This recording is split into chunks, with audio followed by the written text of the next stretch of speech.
Halo, kita berdua lagi. Kali ini saya Adit, gua Rehan. Kita bertemu lagi di Bincang-Bincang Mobil. Nah, bisa tebak mobilnya apa? Karena kemarin pasang story orang nebaknya CX-60. Padahal ini adalah CX-80. Ya. Meski jujur dari luar agak sulit dibedakan ya. Karena desainnya ini continuity-nya bagus. Betul. Bahkan tadi di jalan masuk ke parkiran salah satu mall, jadi iringan sama CX-60 biar agak keren pakai bahasa Inggris CX-60, sehingga bingung ini 80 apa 60, ternyata beda. Baru pas angkanya ini CX-60. Nah, ini adalah kakaknya dari CX-60 yaitu CX-80. CX-80 kalau bahasa Indonesianya. 80, dan bedanya apa? Dia dilengkapi oleh plug-in hybrid, merupakan mobil pertama Mazda di Indonesia dengan PHEV, dan harganya 1,990 1,2 miliar lah ya, atau kurang 10.000. Nah, kita mau diskusi sedikit soal mobil ini. Kalau soal review feature mungkin udah pada nonton semua lah di tempat lain. Kita bahas sedikit aja di sini ya. Nah, mungkin langsung kita lihat dari, saya sudah bawa mobil ini dari hari Jumat, sekarang di hari Senin, jadi udah cukup lama. Sekarang sama Mas Rehan yang seperti apa impresi mobil ini sebelum duduk sebagai kursi penumpang kali ini. Oke. Siap. Mungkin lebih ke arah gini ya. Gue lihat langsung pertama masuk, ini bener-bener gede sekali, lebar gitu, dan ditambah lagi tapi fasilitasnya lumayan bagus loh. Ini bagus juga ada panoramic sunroof ya. Bagus. Dan build quality-nya surprisingly Mazda itu kan gayanya lebih ke sporty, tapi ini Mazda jauh lebih berani untuk bagaimana usaha dia yang sudah sporty untuk naik kelas. Kita lihat di sininya soft panel tapi bukan kulit. Dia pakai sweat, dan sweat alcantaranya bagus loh. Kain woven. Woven. Ini bagus loh. Kainnya bagus. Terus kalau joknya Napa. Dan ditambah lagi serap Napa, dan tahu sendiri harga jok kulit Napa itu mahal sekali ya, sekitar bisa sampai sekali bikin itu 20-30 juta lah ya. Dan ini jok kulit Napanya juga empuk, dan ada ininya ya, apa namanya, pendingin atau pemanas kursinya. Nah, wih, kita coba pemanas dingin, pendingin kursi. Pendingin kursinya kayak gimana sih? Meskipun tidak ada jok pijat. Ya, nggak apa-apa kalau nggak ada jok pijat, tapi minimal ini menunjang sekali ya untuk melakukan perjalanan. Duduk di paling depan ini feelingnya sih gue rasa salah satu posisi yang terbaik. Ini mungkin kalau lu ngerasa ini mirip X7 atau X5 ya mirip aja. Bener sih. Mendekati lah, ini udah mendekati lah. Dalamnya kayak seperti BMW banget. Dan attention to detailnya, build quality-nya, touch point-nya Mazda itu selalu identik dan punya karakter sendiri. Jadi tidak ada masalah sama sekali, dan bahkan gue rasa ini build quality-nya satu level di atas kompetitornya. Biasanya kalau dari terdekat misalnya Hyundai Palisade ya, ini juga tetap jauh lebih bagus. Mungkin Hyundai. Dibanding Palisade sedikit lebih bagus, dan jok napanya nggak terlihat kering. Abang kalau kering seperti apa sih? Lihat aja Hyundai Palisade yang sudah banyak digunakan dengan usia di atas 3-4 tahun tuh kelihatan, bakal berasa banget. Mungkin harus pakai apa namanya, leather balm mungkin ya, untuk biar nggak terlalu keset gitu ya. Jadi mungkin ini jok kulitnya juga ada mixnya juga sama bahan wovennya.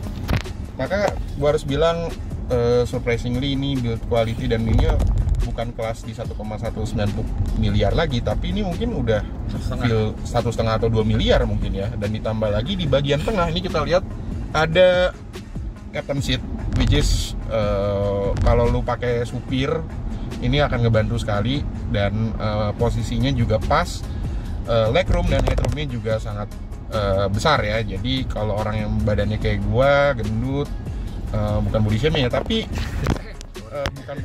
tapi kalau lu ngerasa badannya besar, pakai mobil ini tuh support sistemnya sangat baik. Ya. Dan ada beberapa mode settingan personalisasi driver. Jadi kalau masuk kita bisa masukin nama, lalu dia akan nanya berapa tinggi kita, lalu dia akan mengatur jok sesuai dengan tinggi kita. Dan jujur pas awal ya nyoba seperti itu kok kayak nggak enak ya, tapi ternyata dia lebih pintar daripada kebiasaan kita. Jadi cuma menarik gitu. Jadi kalau tinggi 180 cm kayak gue 181, dia udah langsung nge-movement gitu. Jadi lu tinggal jalan nyetir tek melaju. Dan dari segi audio ini masih pakai Bose, dan ciri khasnya Mazda dari dulu audionya nggak pernah gagal. Audionya oke sekali. Ya, tapi dan jadi ada satu pertanyaan yang mungkin Rehan bisa jawab. Kenapa sih mobil terutama yang premium itu tidak pernah ada Android Auto bisa di Bluetooth, harus dicolok? Itu kenapa ya? Mungkin karena pakai kabel itu bukan karena masalah simpel atau faktor ininya ya, kemudahannya, tapi lebih ke arah wiring Android Auto itu memastikan bahwa semua perintah di handphone ke Android Autonya itu berada di jalur yang optimum.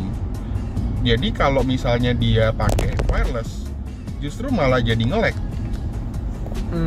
Bukan karena faktor ini ya, bukan karena faktor apa, Android kan memang suka nggak suka sering dianggap sebagai kelas 2 dibanding iPhone, bukan faktor itu ya? Enggak.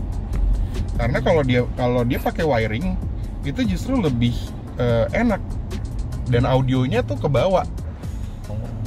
Jadi misalnya kalau dengerin di mobil Mazda pakai kabel Android Auto atau Apple CarPlay, maka hasilnya pasti akan berbeda saat menggunakan dalam bentuk tanda kutip wireless. Suaranya akan jadi lebih nendang karena terkoneksi langsung gitu loh. Tapi kalau di Mazda 2 enggak, lebih kuat treble-nya malah. Emang gue enggak. Kan audionya belum premium ya, nggak ada masalah. Bose sih no issue lah. Tapi kalau ini gue rasa audionya gimana caranya semua hal yang ada di Mazda itu semua connect. Nah, sekarang kita beralih nih, gantian nih gue mau cerita soal PHEV-nya. Iya.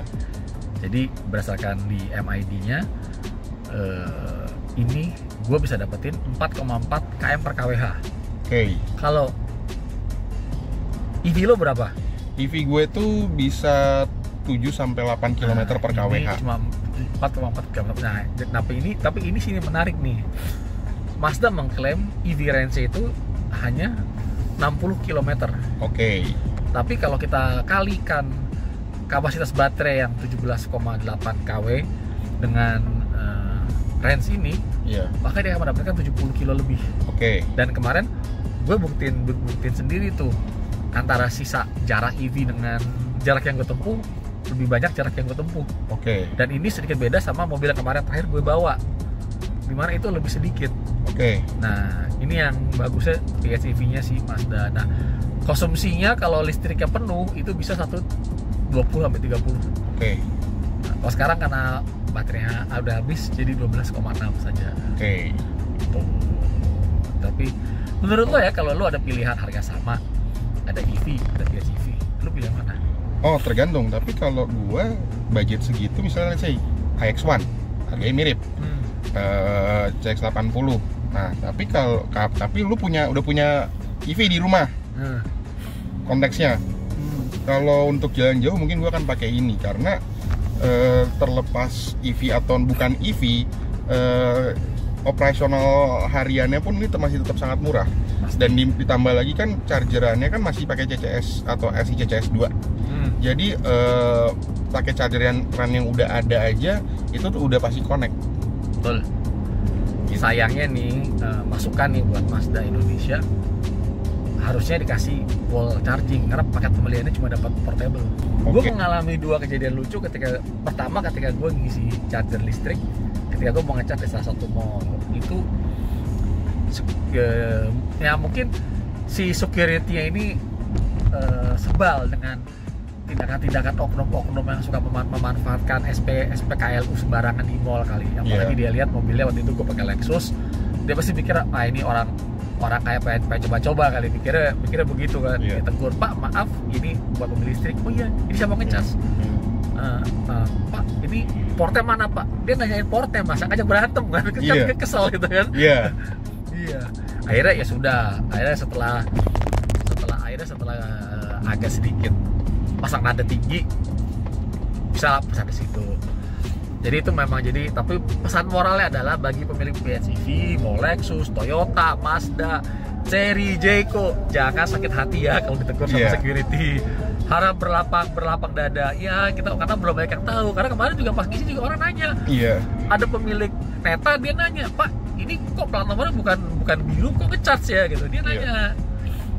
Mungkin kayaknya harus jadi perhatian juga ya. Apa jangan-jangan udah saatnya pakai plat biru juga untuk PHEV? Karena harusnya. Ya seharusnya iya. Walaupun bebas udah pakai plat biru, bebas ganjil genap, urusan bayar pajak mungkin nggak apa-apa. Mereka nggak usah tetap bayar pajak. Tapi kalau perkara ganjil genap, gua rasa plat biru udah saatnya sih, karena jujur saja sama-sama dicolok dan mungkin beberapa merek akan masuk PHEV-nya dengan harga yang lebih kompetitif. Nah ini juga bisa jadi peluang.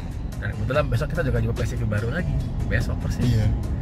Nah itu pengalaman ketika mengecas listrik. Ketika ngecas bensin ada lagi lucu.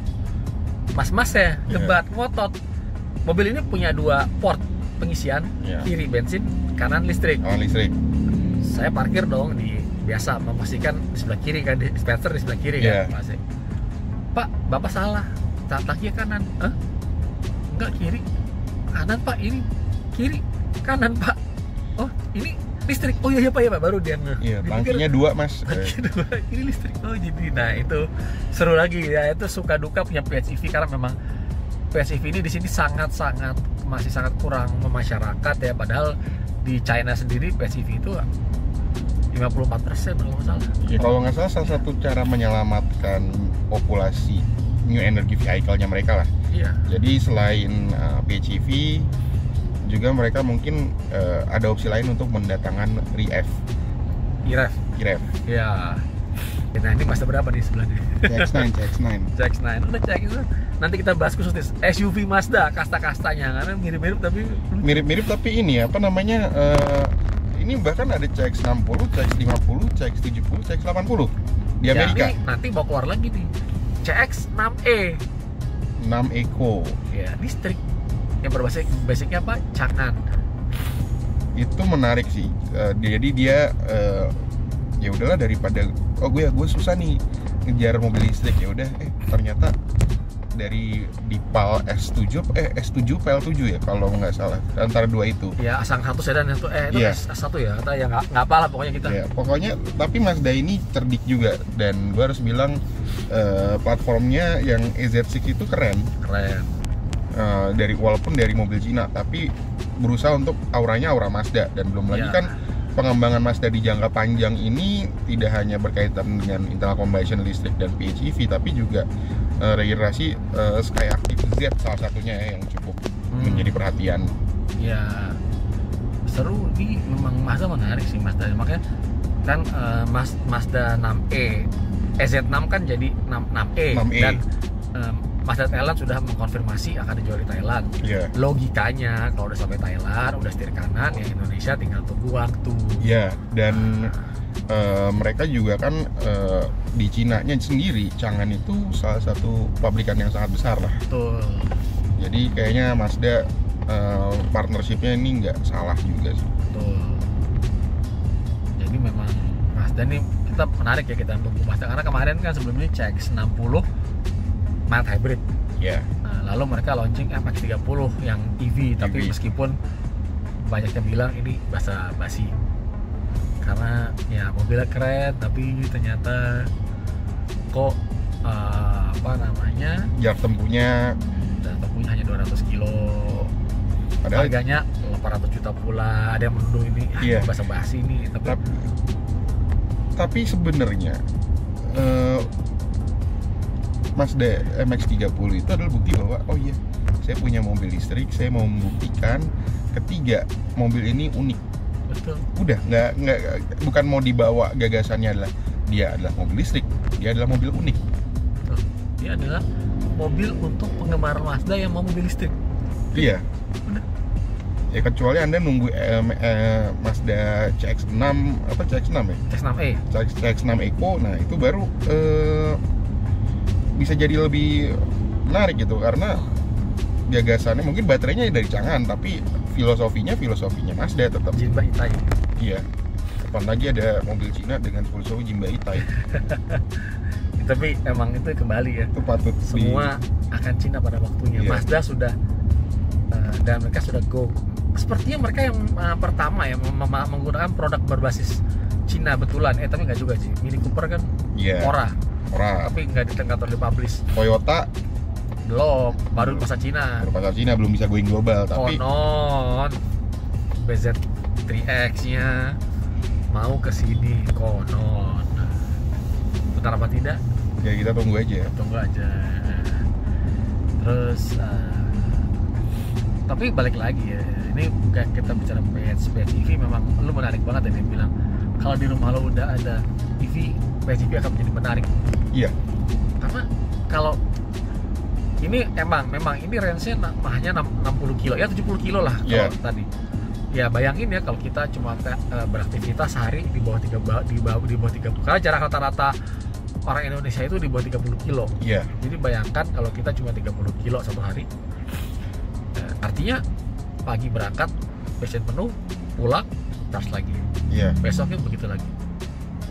Bahkan nih waktu itu kita gue ngobrol sama General Manager Indonesia, dia bilang banyak sekali customer Lexus plug-in hybrid yang mobilnya nggak pernah nyala mesinnya karena baterainya dipakai terus. Iya.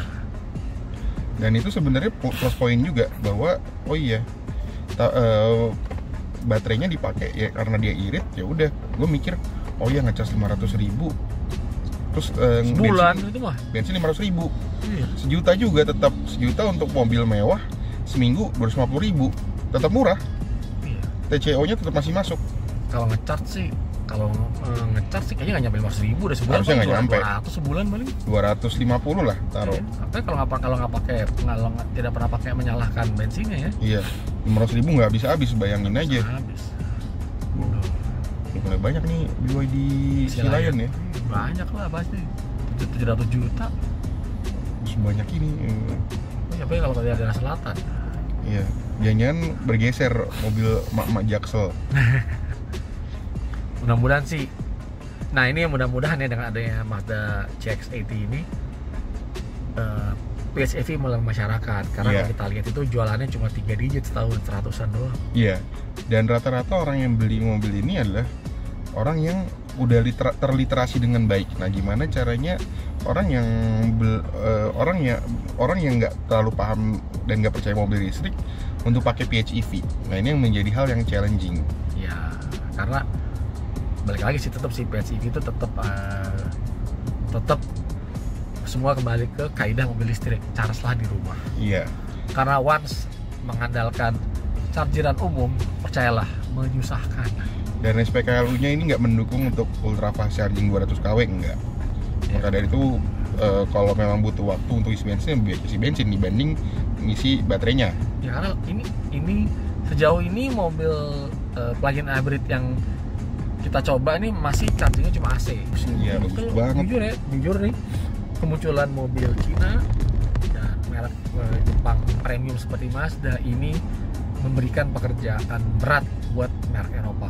Iya, karena Mazda ini walaupun naik kelas, tapi bagaimana dia berusaha untuk menjadikan mereknya ini sebagai accessible luxury. Iya betul.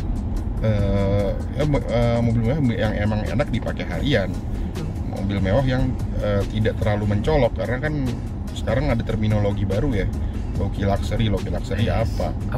Low key luxury. Low key LOWKY. Nah Mazda ini mungkin bisa satu merek yang mampu mengakomodir hal itu. Betul. Oh iya. Touch-nya udah premium, secara brand recognition-nya juga udah cukup premium. Iya. Dan rasanya juga premium. Penggemarnya fanatik. Konon orang nggak mau pindah dari Mazda. Kalau udah beli Mazda sulit pindah ke lain merek. Bener. Lihat aja banyak CX-5 tua, populasinya masih banyak. Betul. Menarik. Tapi ini jadi menarik. Jadi memang jadi menarik gitu Mazda SUV Mazda bekas gitu.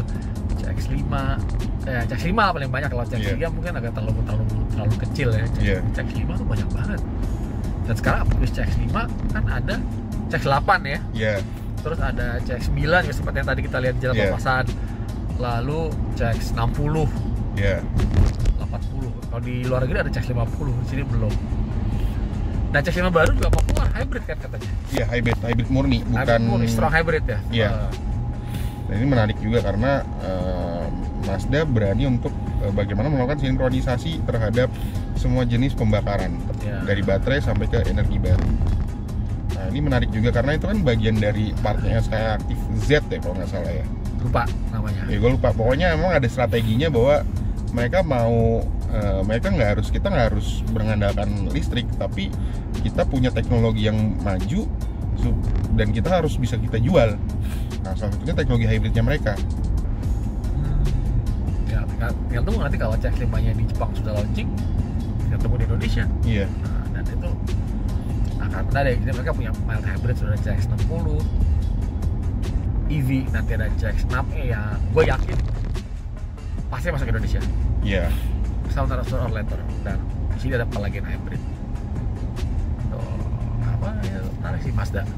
Pabrikannya ya bersama Subaru jadi Jepang premium lah. Iya, Subaru naik kelas juga lah.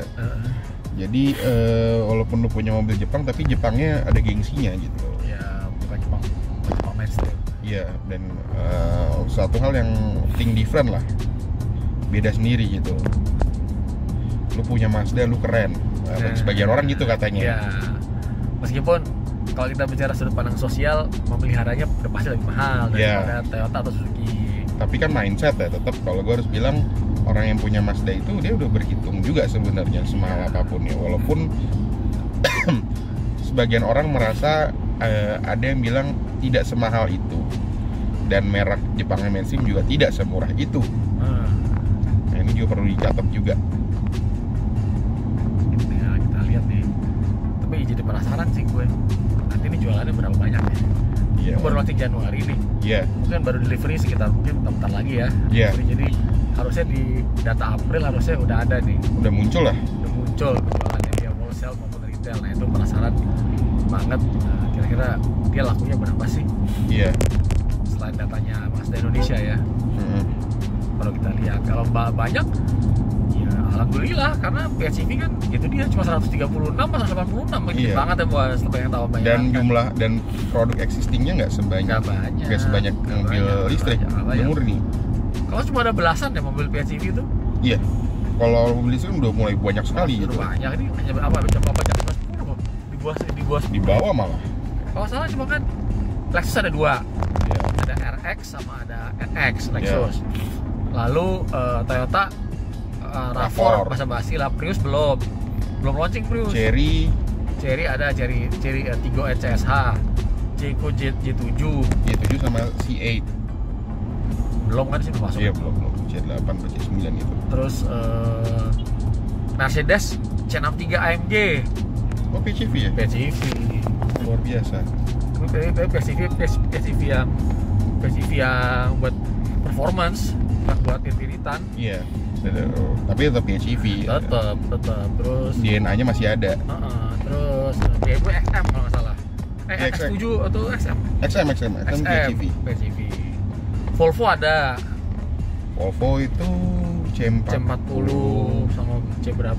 XC90 juga ada PHEV kalau nggak salah. Terus siapa? Ya banyak lah, tapi SUV itu memang salah satu jenis pembakaran yang paling bagus bukan pakai SUV listrik. Dia pakai PHEV. Betul. Hanya saja karena adopsi kita terhadap mobil listrik harus dipercepat, ya suka atau tidak, ya semua akan listrik pada waktunya. Walaupun semua jenis pembakaran itu harus berdampingan. Betul, karena tidak ada dengan pertama karakteristik Indonesia yang beda gitu kan. Iya. Daratannya ada daerah 3T, ada kota, ada di luar pulauan, itu tidak bisa satu solusi. Kabupaten yang banyak. Iya. Jauh-jauh deh daerah Sukabumi gitu. Iya. SPKLU-nya bahkan lebih susah dibanding dari SPKLU di Bandung. Iya. Bogor aja sedikit kok. Iya. Bandung juga nggak banyak Bandung. Di Bandung tapi minimal lebih merata lah. Ya, ada beberapa tempat. Belum sebanyak Jakarta, Surabaya atau Bali ya. Bali masih lebih banyak dibanding Bandung. Bahkan masih lebih gampang mencari SPKLU dibanding nyari solar. Di Bali? Iya. Oke, menarik. Jadi gue Bali perlu bikin trip khusus seperti ini. Iya, Bali tuh gue pernah ya. Jadi nanya lah, Mas, ada solar nggak? Susah Mas, SPK lu di mana? Banyak. Oke. Tapi balik lagi sih, diesel tuh yesterday lah, diesel tuh sebenarnya. Iya. Oke, kita tampung. Next time kita jalan-jalan pakai listrik ke itu kayak Bali. Bali nggak pakai moda ke Bali? Kita coba. Untuk apabila ada bala bantuan yang banyak gitu ya, kita siap. Oke. Cuti Bali gitu. PHEV apalagi nih? Kita udah mau finish di kantor Mazda. Kita mobilnya udah harus kembali. Iya. Dan PHEV apa ya? So far sih kalau dari gue rasa banyak hal yang memang jualannya harus diimprove. Dari segi teknologi udah bagus. Ya. Pilotnya udah bagus. Ini barang yang sangat ideal. Paling visible ya punya PHEV dibanding punya listrik ya. Dan, harus diakui cepat atau lambat adopsi PHEV ini tidak kalah dengan adopsi mobil hybrid. Ya, nah memang di sini harganya mahal dan celakanya lagi-lagi nih Jepang agak ketinggalan. But that's okay. That's okay, tapi kan semua teknologi itu juga ada masanya juga, dan gua rasa PHEV ini teknologinya cukup awet lah. Semua teknologi ada masanya, semua masa ada teknologinya. Iya. Nah itulah kurang lebih. Oke, jadi kita wrap up nih kesimpulan. Kesimpulan apa? CX-80. Oke, kalau dari gue secara produk ini oke, value for money oke. Kekurangannya gue cuma lihat satu, kenapa nggak dikasih wall charging? Mungkin karena mahal dan ya kita nggak tahu lah. Iya. Nah, konsep PHEV oke banget, meskipun perlu sosialisasi dan harusnya diberikan privilege yang sama seperti mobil listrik soal ganjil genap setidaknya kalau pajak nggak bisa sama ya. Iya, minimal ganjil genap dulu ya. Genap. Karena ganjil genap itu adalah salah satu hal yang faktor pendorong pembelian mobil listrik. Di Jakarta ganjil genap itu menolong sekali. Apalagi sekarang banyak eksekutif beli listrik itu karena nggak mau kena ganjil genap. Bukan karena nggak mau bayar pajak. Betul. Pajak Iya, pajak mereka bisa perhitungkan lah. Nah, dan kalau dari gue tentang Mazda CX-80, ini mobil desainnya walaupun menggunakan filosofi Jepang, tapi ini gayanya sangat Amerika sekali, berkarakter, gagah, lumayan laki-laki sekali. Kemudian pilihan warnanya, gue harus mengakui Mazda ini berani. Tidak bergantung terhadap warna merah saja, tapi juga banyak. Warna tembaga lah. Dan bagus lah ini warnanya. Bagus banget. Iya, selain warna abu-abu ya. Karena kalau warna merah kan orang udah tahu lah merahnya kayak gimana. Sekali-sekali pakai warna yang berbeda. Nah, dan kemudian fiturnya lengkap itu pasti. Tapi gue harus mengakui Mazda bisa ngasih opsi lain dari varian CX-80 misalnya yang tengahnya misalnya digabung gitu, atau ini kan atau pilihan velgnya. Atau bisa juga varian ini dapat opsi untuk ini varian Kuro. Ada satu varian Elite yang Kuro pelek hitam. Nah, atau misalnya kalau yang Elite kalau misalnya ngerasa desain terlalu gahar, ya mungkin yang Elite lebih menarik sih. Kalau gue tipikalnya kan lebih seneng Mazda itu nggak harus gahar tapi elegan, pas. Nah, biasanya tuh kalau gue tipikalnya suka yang kayak trim Elite lah mungkin barangkali kayaknya ya. Nah, kebetulan sekali kita sudah mau sampai di kantor Eurocars Mazda Indonesia. Kalau gitu kita selesaikan dulu kali ini. Gue Adit, gue Rehan. Jangan lupa untuk like, comment, dan subscribe. Jangan cap-cap mobil. Sampai bertemu di video selanjutnya. Awas HP-nya jatuh apa enggak. See you next time and bye-bye.